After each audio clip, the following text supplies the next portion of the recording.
தமிழ் கடவுளான முருகப்பெருமான் பலருக்கும் இஷ்ட தெய்வமாக விளங்கக்கூடியவர். சுக்குக்கு மிஞ்சிய மருந்தும் இல்லை. சுப்பிரமணியனுக்கு மிஞ்சிய தெய்வமும் இல்லை என்பார்கள். அப்படி என்ன பிரச்சனை என்றாலும், என்ன வேண்டுதல் நிறைவேற வேண்டும் என்றாலும் கந்தனின் காலை பிடித்தால் வந்த வினையும் வருகின்ற வினையும் ஓடிவிடும்.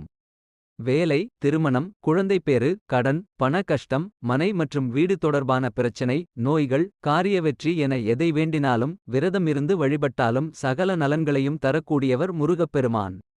இவரை யார் வேண்டுமானாலும் வழிபடலாம். ஆனால் குறிப்பிட்ட சிலர் முருகன் வழிபாட்டை தொடர்ந்து மேற்கொண்டு வந்தால் அதிர்ஷ்டம் பெருகும். செவ்வாயின் நட்சத்திரங்களாக சொல்லப்படும் சித்திரை, மிருகசீரிஷம், அவிட்டம் ஆகியவற்றில் பிறந்தவர்களும் முருகன் வழிபாட்டை தொடர்ந்து மேற்கொள்ளலாம்.